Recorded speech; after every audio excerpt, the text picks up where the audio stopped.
നമസ്കാരം. മലയാളി വാർത്തയിലേക്ക് സ്വാഗതം.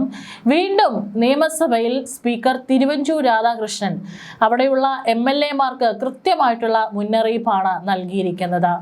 പലപ്പോഴും തിരുവഞ്ചൂർ രാധാകൃഷ്ണൻ അദ്ദേഹം വളരെ മുതിർന്ന ഒരു നേതാവാണ്. പല പാരമ്പര്യം അദ്ദേഹത്തിനുണ്ട്. അവിടെ അദ്ദേഹം പല കാര്യങ്ങളും വളരെ നർമ്മരൂപത്തിലാണ് അദ്ദേഹം നിയന്ത്രിക്കുന്നതൊക്കെ തന്നെ പല പ്രതിപക്ഷത്തുള്ള നേതാക്കളെ അടക്കം ഇടയ്ക്ക് ചിരിപ്പിക്കാറുണ്ട്.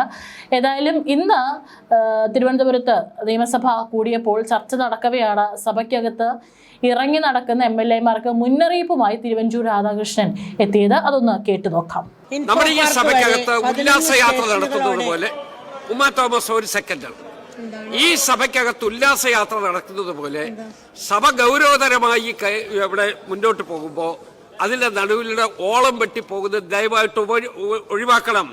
പല പ്രാവശ്യം നമ്മൾ ഇത് പറഞ്ഞതാണ്, ഇനി പറയാൻ ഇടയാക്കരുത്. ഇന്ന് MLA സംസാരിക്കുന്നതിനിടയിലാണ് പലപ്പോഴായിട്ട് പല MLA-മാരും അങ്ങോട്ടും ഇങ്ങോട്ടും അവരുടെ സീറ്റിൽ നിന്ന് എഴുന്നേറ്റ് മറ്റുള്ളവരുടെ അടുത്തേക്ക് പോകുന്നു. അവിടെ ഇരുന്ന് വർത്താനം പറയുന്നു. തിരിച്ചവിടെയൊക്കെ അലഞ്ഞു തിരിഞ്ഞ് നടക്കുന്ന ഒരു കാഴ്ച കാണാനായിട്ട് സാധിച്ചത്.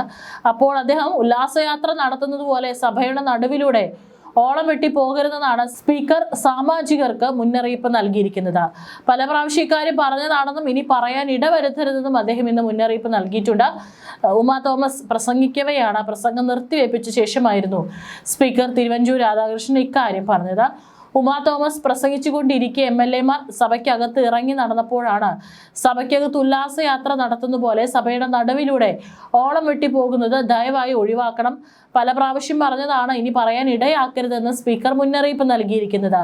പുതിയ അംഗങ്ങളെ പലപ്പോഴായിട്ട് അദ്ദേഹം നിയമസഭ ചട്ടം പഠിപ്പിക്കുമെന്ന് മുൻപ് തന്നെ അദ്ദേഹം പറഞ്ഞിരുന്നു. കാരണം ഒരുവിധം ആളുകളൊക്കെ തന്നെ പുതിയതാണ്. ഈ സഭയ്ക്കുള്ളിൽ നടക്കുന്ന അവിടെയുള്ള രീതികളും പ്രോട്ടോക്കോളും ഒന്നും തന്നെ അറിയാത്തവരുണ്ട്. ആദ്യ തുടക്ക സമയത്തൊക്കെ തന്നെ അവർക്കുണ്ടാകുന്ന തെറ്റുകുറ്റങ്ങൾ അദ്ദേഹം ക്ഷമിച്ചിട്ടുണ്ടായിരുന്നു. അദ്ദേഹം പറഞ്ഞിരുന്നു, ആദ്യമായിട്ടല്ലേ, അദ്ദേഹം അനുഭവ സമ്പത്തുള്ള ആളല്ലല്ലോ എന്ന് പറഞ്ഞുകൊണ്ട് നമുക്കത് ക്ഷമിക്കാമെന്ന് അദ്ദേഹം പറഞ്ഞിരുന്നു. നിയമസഭയുടെ നടപടിക്രമങ്ങൾക്ക് വിരുദ്ധമായി ഇടപെടരുതെന്ന് സഭയിൽ സ്പീക്കർ പ്രത്യേക റൂളിംഗും മുമ്പ് നൽകിയിട്ടുണ്ടായിരുന്നു. പുതിയ MLA-മാരെ നിയമസഭാ ചട്ടം പഠിപ്പിക്കാൻ സെമിനാറും സംഘടിപ്പിച്ചിട്ടുണ്ടായിരുന്നു. ശൂന്യവേളയിൽ നയപ്രഖ്യാപന പ്രസംഗത്തിന്മേലുള്ള ചർച്ചകളിലേക്ക് കടക്കുന്നതിന് മുമ്പായിരുന്നു തിരുവഞ്ചൂർ രാധാകൃഷ്ണൻ മുമ്പ് പ്രത്യേക റൂളിംഗ് ഇറക്കിയത്. 71 പുതിയ MLA-മാരാണുള്ളതെന്നും ഇന്നലെ തുടക്കമായതിനാൽ പലരും സ്വാതന്ത്ര്യത്തോടെ ഇടപെട്ടെന്നും അംഗങ്ങൾ ചേർന്ന് മുഖം മറച്ചു നിൽക്കുകയും സഭയുടെ തലങ്ങും വിലങ്ങും നടക്കുകയും ചെയ്തു. സഭയുടെ മര്യാദ എല്ലാവരും പാലിക്കണമെന്നായിരുന്നു സ്പീക്കർ പറഞ്ഞിരുന്നത്. പുതിയ MLA-മാരെ നിയമസഭാ ചട്ടം പഠിപ്പിക്കാനായിരുന്നു അദ്ദേഹം സെമിനാർ സംഘടിപ്പിക്കുമെന്നും പറഞ്ഞിരുന്നത്. മാത്രമല്ല, ജ്യേഷ്ഠ സഹോദരന്മാർ പാലിക്കുന്ന രീതി 71 പുതിയ അംഗങ്ങളും മാതൃകയാക്കണമെന്നും സ്പീക്കർ വ്യക്തമാക്കിയിട്ടുണ്ട്. തീർച്ചയായിട്ടും പുതിയ ആളുകളാണ്. 71ഓളം വരുന്ന MLA-മാരൊക്കെ തന്നെ പുതിയതാണ്. അവർക്ക് ഒരുപക്ഷെ TV-യിൽ നിയമസഭ നടക്കുന്നത് കണ്ടുള്ള പരിചയം മാത്രമായിരിക്കും ഉണ്ടാവുക. അതുകൊണ്ട് തന്നെയാണ് പലവരും പല ചട്ടങ്ങൾ അവിടെ നിൽക്കുന്നത് തെറ്റിച്ചുകൊണ്ട് അങ്ങോട്ടും ഇങ്ങോട്ടും നടക്കുന്നതൊക്കെ തന്നെ കാണാനായിട്ട് സാധിക്കുന്നുണ്ട്. അവർക്കാണ് കൃത്യമായിട്ട് അദ്ദേഹം ഇന്ന് മുന്നറിയിപ്പ് നൽകിയിരിക്കുന്നത്. അത് ഒഴിവാക്കണം എന്നാണ് അദ്ദേഹം എടുത്തു പറഞ്ഞിരിക്കുന്നത്.